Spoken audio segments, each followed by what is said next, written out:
Bonjour camarades, je suis l'Encyclope et bienvenue dans cette nouvelle vidéo.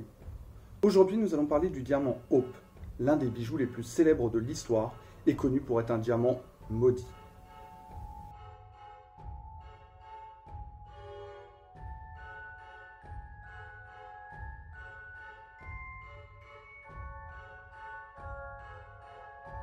L'histoire du diamant Hope commence avec un autre diamant, le diamant bleu de la couronne, aussi appelé bleu de France.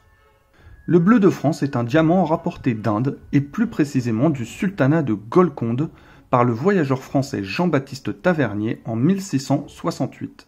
La légende raconte que la pierre aurait été volée sur une statue de la déesse Sita et que le diamant était déjà maudit. On dit que des brigands qui l'avaient dérobé quelques années plus tôt avaient été frappés par la foudre. Il reste à ce jour le plus gros diamant bleu jamais découvert, faisant 115,16 carats, soit un peu plus de 23 grammes. Tavernier a pu acquérir la pierre facilement, car la couleur bleue était jugée maléfique par les savants musulmans de l'époque. Tavernier revient en France en possession de plus de 1000 diamants. Il vendra les 47 plus gros, dont le bleu de France, au roi Louis XIV, qui portera régulièrement le diamant à son cou. Durant le règne de Louis XV, le diamant sera incrusté dans la Toison d'Or, chef-d'œuvre de l'orfèvrerie française, comprenant plusieurs diamants. La Toison d'Or sera volée en 1792 et ne sera jamais retrouvée. La seule chose que l'on sait, c'est que le bleu de France a été retaillé et que le diamant Hope en est né. Il fait 45,52 carats. Il est vendu en 1824 au banquier anglais Thomas Hope, qui lui donnera son nom. Le diamant reste dans la famille Hope jusqu'en 1902, où il arrive entre les mains du courtier américain Simon Frankel. Après plusieurs propriétaires, il atterrit dans les mains d'Harry Winston, qui en fait don à la Smithsonian Institution, située à Washington, où il réside toujours. Il s'agit du deuxième objet d'art le plus visité au monde, plus de 6 millions de visiteurs par an, derrière la Joconde et ses 8 millions de visiteurs. La malédiction liée au diamant Hope raconte que presque tous les possesseurs de la pierre ont connu un destin tragique. L'homme qui vola la pierre sur la statue de la déesse Sita est mort sous la torture. Jean-Baptiste Tavernier finira sa vie ruinée, et lors d'un voyage en Inde, pour se refaire, il sera dévoré par des chiens.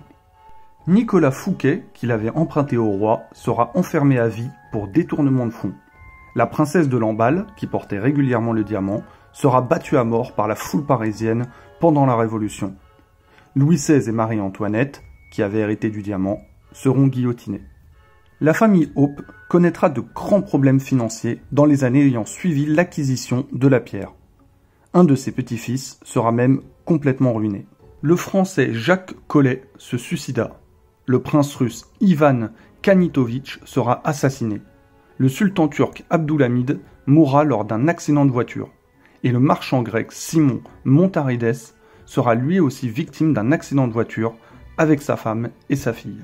Le financier américain Ned McLean acquiert ensuite le diamant pour la somme dérisoire de 154 000 $, dans le but de l'offrir à sa femme. Mais son fils mourut encore une fois dans un accident de voiture et sa fille d'overdose. Quant à la femme de McLean, elle se drogua à l'héroïne et finira sa vie dans un asile. Sa petite fille, Evaline, hérita du diamant et meurt dans un hôtel pour une raison encore inconnue.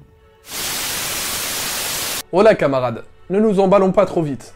Nous sommes sur une chaîne d'histoire, alors évitons les approximations.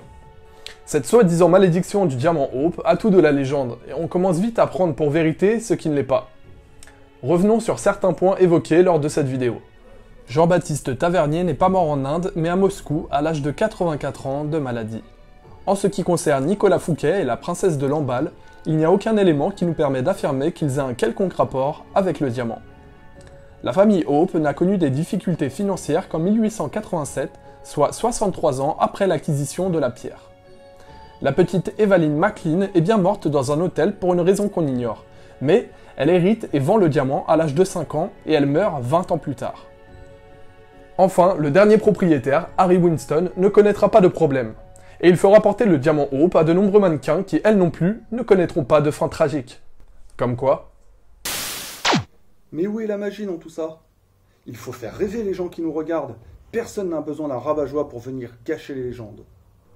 C'était l'histoire d'un bijou maudit, le diamant Hope.